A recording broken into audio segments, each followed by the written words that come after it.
नमो भगवते तस्मै कृष्णायाद्भुतकर्मणे रूपनाम विभेदेन जगत्कीर्ति यो यतः सच्चिदानन्दरूपाय विश्वोत्पत्त्यादिहेतवे तापत्रय विनाशाय श्रीकृष्णाय वयं नुमः।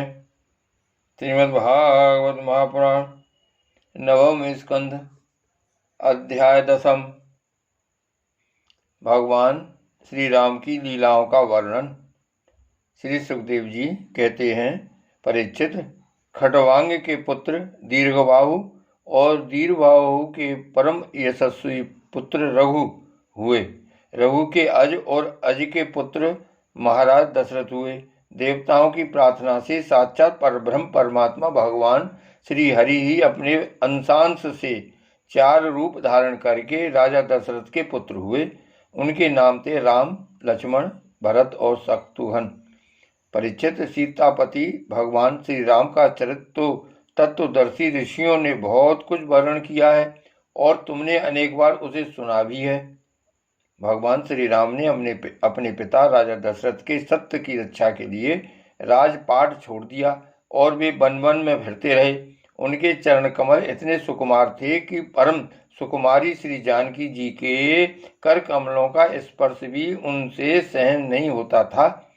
वे ही चरण जब वन में चलते चलते थक जाते तब हनुमान और लक्ष्मण उन्हें दबा दबा कर उनकी थकावट मिटाते। सूर्पणखा को नाक कान काट कर विरूप कर देने के कारण उन्हें अपनी प्रियतमा श्री जानकी जी का वियोग भी सहना पड़ा। इस वियोग के कारण क्रोधवश उनकी भौहें तन गईं, जिन्हें देखकर समुद्र तक भयभीत हो गया। इसके बाद उन्होंने समुद्र पर पुल बांधा और लंका में जाकर दुष्ट राक्षसों के जंगल को दावाग्नि के समान दग्ध कर दिया। वे कौशल नरेश हमारी रक्षा करें। भगवान श्री राम ने विश्वामित्र के यज्ञ में लक्ष्मण के सामने ही मारीच आदि राक्षसों को मार डाला। वे सब बड़े बड़े राक्षसों की गिनती में थे। परीक्षित, जनकपुर में सीता जी का स्वयं हो रहा था। संसार के चुने हुए वीरों की सभा में भगवान शंकर का वह भयंकर धनुष रखा हुआ था। वह इतना भारी था कि 300 वीर बड़ी कठिनाई से उसे स्वयंवर सभा में ला सके थे। भगवान श्री राम ने उस धनुष को बात की बात में उठाकर उस पर डोरी चढ़ा दी और खींचकर बीचों बीच से उसके 2 टुकड़े कर दिए, ठीक वैसे ही जैसे हाथी का बच्चा खेलते खेलते ईख तोड़ डाले। भगवान ने जिन्हें अपने बच्चे स्थल पर स्थान देकर सम्मानित किया है, वे श्री लक्ष्मी जी ही सीता के नाम से जनकपुर में अवतीर्ण हुई थीं। वे गुणशील अवस्था, शरीर की गठन और सौंदर्य में सर्वथा भगवान श्री राम के अनुरूप थीं। भगवान ने धनुष तोड़कर उन्हें प्राप्त कर लिया। अयोध्या को लौटते समय मार्ग में उन परशुराम जी से भेंट हुई जिन्होंने 21 बार पृथ्वी को राजवंश के बीज से भी रहित कर दिया था। भगवान ने उनके बढ़े हुए गर्व को नष्ट कर दिया। इसके बाद पिता के वचन को सत्य करने के लिए उन्होंने वनवास स्वीकार किया। यद्यपि महाराज दशरथ ने अपनी पत्नी के अधीन होकर ही उसे वैसा वचन दिया था, फिर भी वे सत्य के बंधन में बंध गए थे। इसलिए भगवान ने अपने पिता की आज्ञा शिरोधार्य की। उन्होंने प्राणों के समान प्यारे राज्य, लक्ष्मी, प्रेमी, हितैषी मित्र और महलों को छोड़ कर अपनी पत्नी के साथ वन की यात्रा की, क्योंकि उन्हें किसी के प्रति कोई आसक्ति न थी। वन में पहुंचकर भगवान ने राक्षस राज रावण की बहन सूर्पणखा को विरूप कर दिया, क्योंकि उसकी बुद्धि बहुत ही कलुषित काम वासना के कारण अशुद्ध थी। उसके पक्षपाती, खर, दूषण, तिसरा आदि प्रधान भाइयों को, जो संख्या में 14,000 थे, हाथ में महान धनुष लेकर भगवान श्री राम ने नष्ट कर डाला और अनेक प्रकार की कठिनाइयों से परिपूर्ण वन में वे इधर उधर विचरते हुए निवास करते रहे। परीक्षित, जब रावण ने सीता जी के रूप, गुण, सौंदर्य आदि की बात सुनी तो उसका हृदय काम वासना से आतुर हो गया। उसने अद्भुत हरणी के वेश में मरीच को उनकी पर्णकुटी के पास भेजा। वह धीरे धीरे भगवान को वहां से दूर ले गया। अंत में भगवान ने अपने बाण से उसे बात की बात में वैसे ही मार डाला जैसे दक्ष प्रजापति को वीरभद्र ने मारा था। जब भगवान श्री राम जंगल में दूर निकल गए तब लक्ष्मण की अनुपस्थिति में नीच राक्षस रावण ने भेड़िए के समान विद्या नंदिनी सुकुमारी श्री सीता जी को हर लिया। तदंतर वे अपनी प्राण प्रिया सीता जी से बिछुड़कर अपने भाई लक्ष्मण के साथ वन वन में दीन की भांति घूमने लगे और इस प्रकार उन्होंने यह शिक्षा दी कि जो स्त्रियों में आसक्ति रखते हैं उनकी यही गति होती है। इसके बाद भगवान ने उस जटायु का दाह संस्कार किया जिसके सारे कर्म बंधन भगवत सेवा रूप कर्म से पहले ही भस्म हो चुके थे। फिर भगवान ने कबंध का संहार किया और इसके अनंतर सुग्रीव आदि बानरों से मित्रता करके बाली का वध किया। तदंतर बानरों के द्वारा अपनी प्राण प्रिया का पता लगवाया। ब्रह्मा और शंकर जिनके चरणों की वंदना करते हैं वे भगवान श्री राम मनुष्य की सी लीला करते हुए बंदरों की सेना के साथ समुद्र तट पर पहुंचे। वहां उपवास और प्रार्थना से जब समुद्र पर कोई प्रभाव न पड़ा तब भगवान ने क्रोध की लीला करते हुए अपनी उग्र एवं टेढ़ी नजर समुद्र पर डाली। उसी समय समुद्र के बड़े बड़े मगर और मत्स्य खलबला उठे। डर के कारण समुद्र की सारी गर्जना शांत हो गई। तब समुद्र शरीरधारी बनकर और अपने सिर पर बहुत सी भेंटें लेकर भगवान के चरण कमलों की शरण में आया और इस प्रकार कहने लगा, अनंत हम मूर्ख हैं, इसलिए आपके वास्तविक स्वरूप को नहीं जानते। जाने भी कैसे? आप समस्त जगत के एकमात्र स्वामी आदि कारण एवं जगत के समस्त परिवर्तनों में एक रस रहने वाले हैं। आप समस्त गुणों के स्वामी हैं, इसलिए जब आप सद्गुणों को स्वीकार कर लेते हैं तब देवताओं की, रजोगुण को स्वीकार कर लेते हैं तब प्रजापतियों की और तमोगुण को स्वीकार कर लेते हैं तब आपके क्रोध से रुद्रगण की उत्पत्ति होती है। वीर शिरोमणे, आप अपनी इच्छा के अनुसार मुझे पार कर जाइए और त्रिलोकी को रुलाने वाले विश्रवा के कुपूत रावण को मारकर अपनी पत्नी को फिर से प्राप्त कीजिए। परंतु आपसे मेरी एक प्रार्थना है, आप यहाँ मुझ पर एक पुल बांध दीजिए। इससे आपके यश का विस्तार होगा और आगे चलकर जब बड़े बड़े नरपति दिग्विजय करते हुए यहाँ आएंगे तब वे आपके यश का गान करेंगे। भगवान श्री राम ने अनेक पर्वतों के शिखरों से समुद्र पर पुल बांधा। जब बड़े बड़े बंदर अपने हाथों से पर्वत उठा कर लाते थे तब उनके वृक्ष और बड़ी बड़ी चट्टानें थर थर कांपने लगती थीं। इसके बाद विभीषण की सलाह से भगवान ने सुग्रीव, नील, हनुमान आदि प्रमुख वीरों और वानरी सेना के साथ लंका में प्रवेश किया। वह तो श्री हनुमान जी के द्वारा पहले ही जलाई जा चुकी थी। उस समय वनराज की सेना ने लंका के सैर करने और खेलने के स्थान, अन्न के गोदाम, खजाने, दरवाजे, फाटक, सभा भवन, छज्जे और पक्षियों के रहने के स्थान तक को घेर लिया। उन्होंने वहां की बेदी, ध्वजाएं, सोने के कलश और चौराहे तोड़ फोड़ डाले। उस समय लंका ऐसी मालूम पड़ रही थी जैसे झुंड के झुंड हाथियों ने किसी नदी को मथ डाला हो। यह देखकर राक्षसराज रावण ने निकुंभ, कुंभ, ध्रुमाश्रक्ष, दुर्मुख, सुरांतक, नरांतक, प्रहस्त, अतिकाय, विकंपन आदि अपने सब अनुचरों, पुत्र मेघनाथ और अंत में भाई कुंभकर्ण को भी युद्ध करने के लिए भेजा। राक्षसों की वह विशाल सेना तलवार, त्रिशूल, धनुष, प्रास, दृष्टि, शक्ति, बाण, भाले, खड़ग आदि शस्त्र अस्त्रों से सुरक्षित और अत्यंत दुर्गम थी। भगवान श्री राम ने सुग्रीव, लक्ष्मण, हनुमान, गंधमादन, नील, अंगद, जाम्बान और पनस आदि वीरों को अपने साथ लेकर राक्षसों की सेना का सामना किया। रघुवंश शिरोमणि भगवान श्री राम के अंगद आदि सब सेनापति राक्षसों की चतुरांगुणी सेना, हाथी, रथ, घुड़सवार और पैदलों के साथ द्वंद्व युद्ध की रीति से भिड़ गए और राक्षसों को वृक्ष, पर्वत, शिखर, गदा और बाणों से मारने लगे।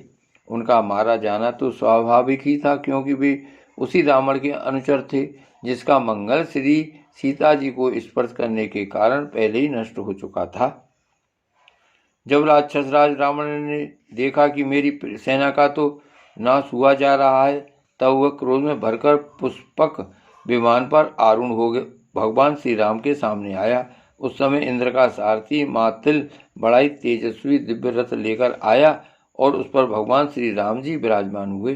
रावण अपने तीखे बाणों से उन पर प्रहार करने लगा। भगवान श्री राम ने रावण से कहा, नीच राक्षस, तुम कुत्ते की तरह हमारी अनुपस्थिति में हमारी प्राण प्रिय पत्नी को हर लाए। तुमने दुष्टता की हद कर दी। तुम्हारे जैसा निर्लज्ज तथा निंदनीय और कौन होगा। जैसे काल को कोई टाल नहीं सकता, कर्तापन के अभिमानी को वह फल दिए बिना रह नहीं सकता, वैसे ही काल आज मैं तुम्हें अपनी करनी का फल चखाता हूँ। इस प्रकार रावण को फटकारते हुए भगवान श्री राम ने अपने धनुष पर चढ़ाया हुआ बाण उस पर छोड़ा। उस बाण ने वज्र के समान उसके हृदय को बेदीन कर दिया। वह अपने 10 मुखों से खून उगलता हुआ विमान से गिर पड़ा। ठीक वैसे ही जैसे पूर्ण आत्मा लोग भोग समाप्त होने पर स्वर्ग से गिर पड़ते हैं। उस समय उसके परिजन हाय हाय करके चिल्लाने लगे। तदंतर हजारों राक्षसियां मंदोदरी के साथ रोती हुई लंका से निकल पड़ी और रणभूमि में आईं। उन्होंने देखा कि उनके स्वजन संबंधी लक्ष्मण जी के बाणों से छिन्न भिन्न होकर पड़े हुए हैं। वे अपने हाथों अपनी छाती पीट कर और अपने सगे संबंधियों को हृदय से लगा कर ऊंचे स्वर से विलाप करने लगी। हाय हाय स्वामी, आज हम सब बेमौत मारी गईं। एक दिन वह था जब आपके भय से समस्त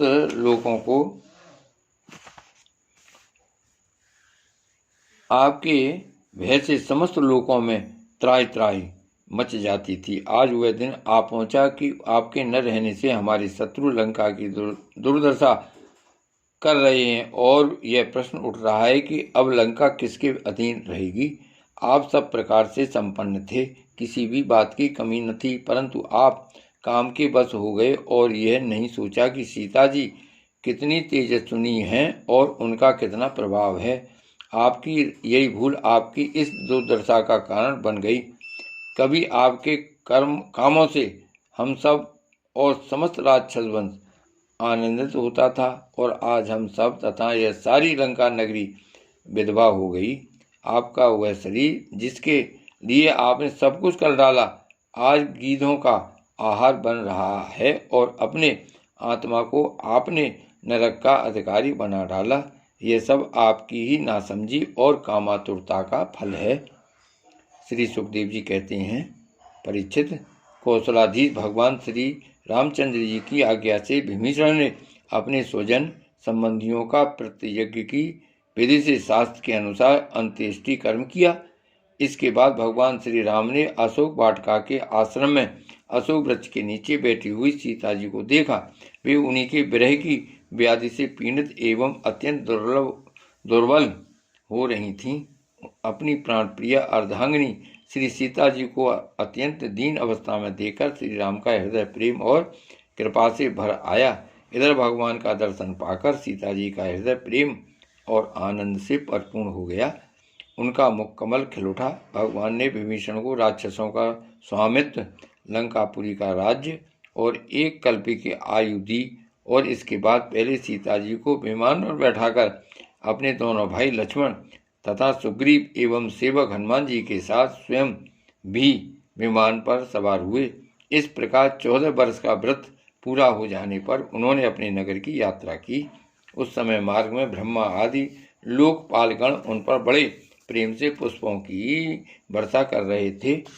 इधर तो ब्रह्मा आदि बड़े आनंद से भगवान की लीलाओं का गान कर रहे थे और उधर जब भगवान को यह मालूम हुआ कि भरत जी केवल गौमूत्र में पकाया हुआ जौ का दलिया खाते हैं, वलकल पहनते हैं और पृथ्वी पर ढाब बिछाकर सोते हैं एवं उन्होंने जटाएं बढ़ा रखी हैं, तब वे बहुत दुखी हुए। उनकी दशा का स्मरण कर परम करुणाशील भगवान का हृदय भर आया। जब भरत को मालूम हुआ कि मेरे बड़े भाई भगवान श्री राम जी आ रहे हैं, तब वे पूर्ववासी मंत्री और पुरोहितों के साथ लेकर एवं भगवान की पादुकाएं सिर पर रखकर उनकी अगवानी के लिए चले। जब भरत जी अपने रहने के स्थान नंदी गांव से चले तब लोग उनके साथ साथ मंगलगान करते बाजे बजाते चलने लगे।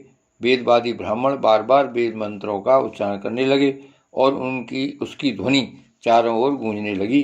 सुनहरी कामदार पताकाएं फहराने लगी। सोने से मढ़े हुए तथा रंग बिरंगी ध्वजाओं से सजे हुए रथ, सुनहले साज से सजाए हुए सुंदर घोड़े तथा सोने के कवच पहने हुए सैनिक उनके साथ साथ चलने लगे। सेठ साहूकार, श्रेष्ठ बारांगनाएं, पैदल चलने वाले सेवक और राजाओं के योग्य छोटी बड़ी सभी वस्तुएं उनके साथ चल रही थीं। भगवान को देखते ही प्रेम के उद्रेक से भरत जी का हृदय गदगद हो गया। नेत्रों में आंसू छलक आए। वे भगवान के चरणों पर गिर पड़े। उन्होंने प्रभु के सामने उनकी पादुकाएं रख दी और हाथ जोड़कर खड़े हो गए। नेत्रों से आंसू की धारा बहती जा रही थी। भगवान ने अपने दोनों हाथों से पकड़कर बहुत देर तक भरत जी को हृदय से लगाए रखा। भगवान के नेत्र जल से भरत जी का स्नान हो रहा था। इसके बाद सीता जी और लक्ष्मण जी के साथ भगवान श्री राम ने ब्राह्मण और पूजनीय गुरुजनों को नमस्कार किया तथा सारी प्रजा ने बड़े प्रेम से सिर झुकाकर भगवान के चरणों में प्रणाम किया। उस समय उत्तर कौशल देश की रहने वाली समस्त प्रजा अपने स्वामी भगवान को बहुत दिनों के बाद आए देख अपने दुपट्टे हिला हिलाकर पुष्पों की वर्षा करती हुई आनंद से नाचने लगी। भरत जी ने भगवान की पादुकाएं ली। विभीषण ने श्रेष्ठ चमर, सुग्रीव ने पंखा और हनुमान जी ने श्वेत छत्र ग्रहण किया। परीक्षित, शत्रुघ्न ने धनुष और तरकस, सीता जी के हाथ तीर्थों के जल से भरा कमंडल, अंगद ने सोने का खड़ग और जामवन्य ढाल ले ली। इन लोगों के साथ भगवान पुष्पक विमान पर विराजमान हो गए। चारों तरफ यथास्थान स्त्रियां बैठ गईं। बंदीजन स्तुति करने लगे। उस समय पुष्पक विमान पर भगवान श्री राम की ऐसी शोभा हुई मानो ग्रहों के साथ चंद्रमा उदय हो रहे हों। इस प्रकार भगवान ने भाइयों का अभिनंदन स्वीकार करके उनके साथ अयोध्यापुरी में प्रवेश किया। उस समय वह पुरी आनंद उत्सव से परिपूर्ण हो रही थी। राजमहल में प्रवेश करके उन्होंने अपनी माता कौशल्या, अन्य माताओं, गुरुजनों, बराबर के मित्रों और छोटों का यथायोग सम्मान किया तथा उनके द्वारा किया हुआ सम्मान स्वीकार किया। श्री सीता जी और लक्ष्मण जी ने भी भगवान के साथ साथ सबके प्रति यथायोग व्यवहार किया। उस समय जैसे मृतक शरीर में प्राणों का संचार हो जाए वैसे ही माताएं अपने पुत्रों के आगमन से हर्षित हो उठीं। उन्होंने उनको अपनी गोद में बैठा लिया और अपने आंसुओं से उनका अभिषेक किया। उस समय उनका सारा शोक मिट गया। इसके बाद वशिष्ठ जी ने दूसरे गुरुजनों के साथ विधि पूर्वक भगवान की जटा उतरवाई और बृहस्पति ने जैसे इंद्र का अभिषेक किया था वैसे ही चारों समुद्रों के जल आदि से उनका अभिषेक किया। इस प्रकार सिर से स्नान करके भगवान श्री राम ने सुंदर वस्त्र, पुष्पमालाएं और अलंकार धारण किए। सभी भाइयों और श्री जानकी जी ने भी सुंदर सुंदर वस्त्र और अलंकार धारण किए। उनके साथ भगवान श्री राम जी अत्यंत शोभायमान हुए। भरत जी ने उनके चरणों में गिरकर उन्हें प्रसन्न किया और उनके आग्रह करने पर भगवान श्री राम ने राज सिंहासन स्वीकार किया। इसके बाद वे अपने अपने धर्म में तत्पर तथा वर्ण आश्रम के आचार को निभाने वाली प्रजा का पिता के समान पालन करने लगे। उनकी प्रजा भी उन्हें अपना पिता ही मानती थी। परीक्षित, जब समस्त प्राणियों को सुख देने वाले परम धर्मज्ञ भगवान श्री राम राजा हुए तब था तो त्रेता युग, परंतु मालूम होता था मानो सत्य युग ही है। परीक्षित, उस समय वन, नदी, पर्वत, वर्ष, द्वीप और समुद्र सबके सब प्रजा के लिए कामधेनु के समान समस्त कामनाओं को पूर्ण करने वाले बन रहे थे। इंद्रियातीत भगवान श्री राम के राज करते समय किसी को मानसिक चिंता या शारीरिक रोग नहीं होते थे। बुढ़ापा, दुर्बलता, दुख, शोक, भय और थकावट नाम मात्र के लिए भी नहीं थे। यहाँ तक कि जो मरना नहीं चाहते थे उनकी मृत्यु भी नहीं होती थी। भगवान श्री राम ने एक पत्नी का व्रत धारण कर रखा था। उनके चरित्र अत्यंत पवित्र एवं राज ऋषियों के से थे। वे गृहस्थोचित सुधर्म की शिक्षा देने के लिए स्वयं उस धर्म का आचरण करते थे। सती शिरोमणि सीता जी अपने पति के हृदय का भाव जानती रहती। वे प्रेम से, सेवा से, शील से, अत्यंत विनय से तथा अपनी बुद्धि और लज्जा आदि गुणों से अपने पति भगवान श्री राम का चित्त चुराती रहती थीं। श्री भागवत भगवान की जय। श्री वल्लभाधीश की जय। श्री गोवर्धननाथ की जय। श्याम स्वरूप श्री अम्बे महारानी की जय। श्री गोसाई जी परम दयाल की जय। श्री गोकुलनाथ की जय। जय जय श्री गोकुलेश, जय जय श्री गोकुलेश।